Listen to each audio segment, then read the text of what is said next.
তোমাদেরকে গরম পানি মারবে না। ইতিমধ্যেই তাদেরকে কিন্তু বুঝাইতে সক্ষমী হয়ে গেছে সাদগ্রহীর লোকজন।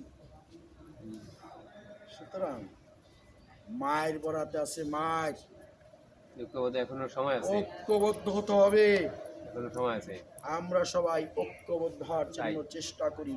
ঐক্যবদ্ধ চাই। মুজাহিদ আজম আল্লামা শামসুল হক ফরিদপুরি রহমাতুল্লাহ আলাইহির ব্যাপারে আমার উস্তাদদের কাছে শুনেছি, এক জায়গায় মিলাদ কিয়ামের এক পক্ষ মিলাদ পড়বে দাঁড়ায়, আর এক পক্ষ পড়বে না। মুজাহিদ আজম শামসুল হক ফরিদপুর রহমাতুল্লাহ মজলিসে গেছেন, উনি কান্নাকাটির ওয়াজ শুরু হয়ে গেছে, কান্দা শুরু করছেন, আজকে উম্মত ভাগাভাগি শুরু করছে। বলে আসো আমরা ভাই ভাই ঐক্য হয়ে যাই। আমি নিজের পকেট থেকে কিছু দিছেন আর জনগণের পকেট থেকে কিছু নিয়ে বলছেন একটা মাদ্রাসা কায়েম। মাদ্রাসার প্রয়োজন ছিল তখন, এখন দেশে মাদ্রাসার অভাব নাই। এমন কোন গ্রাম নাই যেই গ্রামে একটা কওমি মাদ্রাসা বা 2-4টে গ্রামের মধ্যে একটা আলিয়া মাদ্রাসা নেই। সুতরাং এখন যেই জিনিসের অভাব সেটা হলো উলামায়ে কেরামের ঐক্যের দরকার। যদি ঐক্য না হয় মার আছে মার, শুধু গরম পারি না, জবাই হবে। শুধু কি জবাই?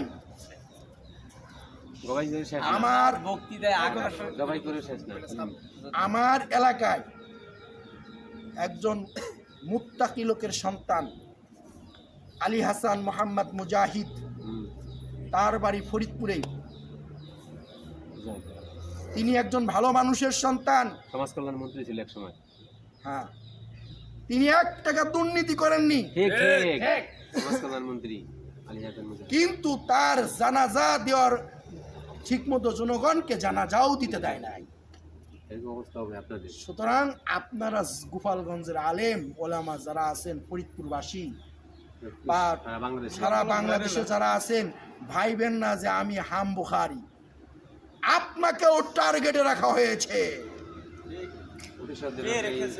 যদি মরতে চান জিহাদের ময়দানে মরেন, আর যদি ঘরে থাকেন ঘরের থেকে আপনাকে নিয়ে যাওয়া হবে এবং আপনাকে ফাঁসির মঞ্চে ঝুলাই দেওয়া হবে।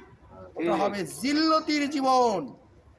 আর যদি আবু সাইদের মতো বুক টান করে দেন, এটা হবে হুসাইন আহমদ মাদানী, হযরত হুসাইন আহমদ মাদানী রাহমাতুল্লাহ আলাইহির আদর্শ,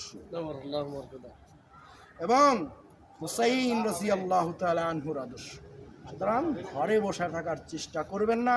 আমি সবাইকে বলবো জিহাদ কি জিনিস এটা বোঝার জন্য হারুন এজাহার এবং আল্লামা জসিমউদ্দিন রহমানী এই দুইজনের বক্তৃতাটা আপনারা ভালো করে দেখুন, শুনুন, বুঝবেন জিহাদ কাকে বলে। এবং প্রত্যেকটা দলের নাম কম, প্রত্যেকটা দলের নাম ঢেলে দিব করা হবে না, ওই ঢেলে দিব ওকেও ধরা হবে। ও যদি ঐক্যবদ্ধ না হয় ওকেও ধরা হবে। সুতরাং ওই তাল বাহানা চলবে না। সবকটা দলের নাম কোন, আপনারা সকলেই জামাত ইসলামের নাম কোন, যারা সুন্নি, যারা আহলে সুন্নাত ওয়াল জামাত, যারা মাযহাবী লা মাযহাবী, সব দলকে ঐক্যবদ্ধ করতে হবে এবং যার যার মতো করে যে যতটুকু বুঝছে সেই ইসলাম প্রচার করতে হবে।